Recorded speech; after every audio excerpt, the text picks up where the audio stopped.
You have a free evening with nothing scheduled, no plans to attend to, and all your work for the day is finished. Even though your dinner is over and tomorrow is already planned, you find that for the first time all day, you cannot bring yourself to relax. That quiet voice in the back of your mind insists you should be doing something productive, like answering an email or getting a head start on tomorrow, so you fill the space again. We often tell ourselves that we are just busy people with too much to do, but if you look closer, something stranger is happening. Last year, almost a quarter of American workers didn't take a single day of vacation, not because they couldn't, but because they felt guilty taking the time off. If that feeling is familiar, please know that you are not weak, and you are certainly not alone. Researchers at the University of Virginia once asked people to sit in a plain room for 15 minutes, with nothing to do but think. Many found the experience so uncomfortable that they chose to press a button, delivering a mild electric shock, rather than simply sit with their own thoughts. It is strange to realize that we have become so unaccustomed to empty time that a jolt of pain feels preferable to stillness. But our brains have been conditioned to believe that every quiet moment must be filled, whether we are waiting for coffee, standing in line, or sitting before a meeting begins.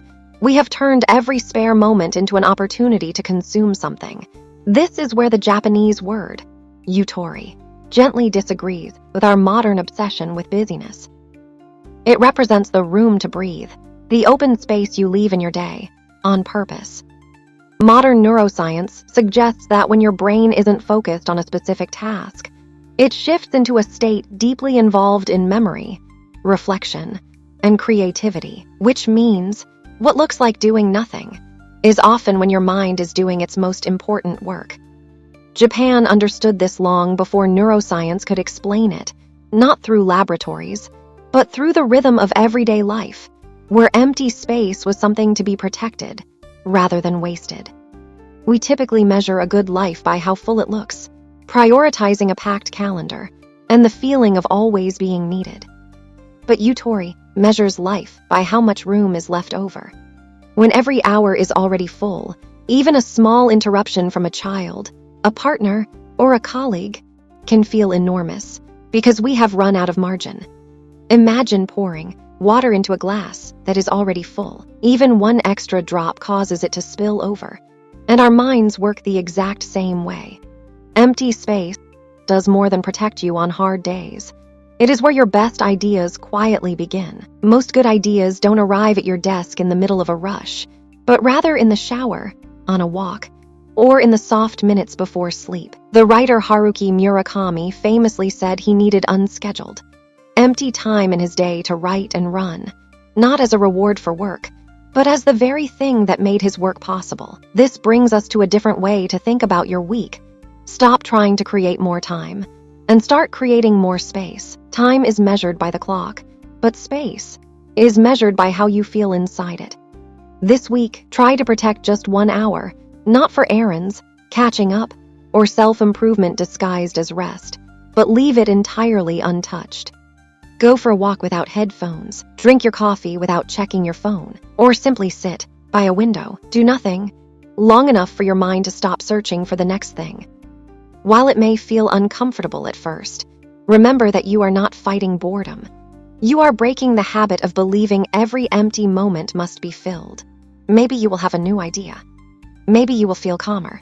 Maybe nothing remarkable will happen at all, and that is perfectly okay. The goal isn't to force a result, but to remember what an unhurried life feels like. The next time you find yourself with an empty evening, try not to rush to fill it, because that quiet moment might not be asking for another task.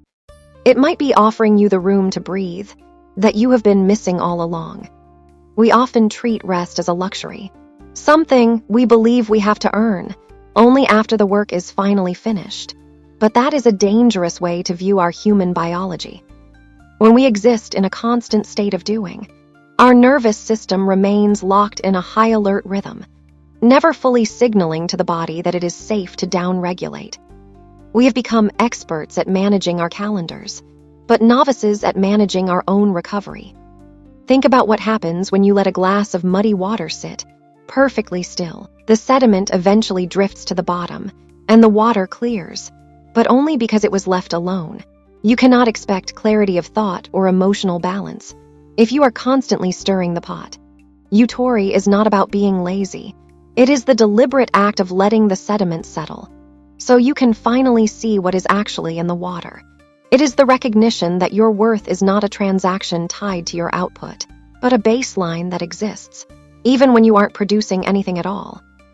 I would love to hear one place in your week where you plan to leave a little space untouched.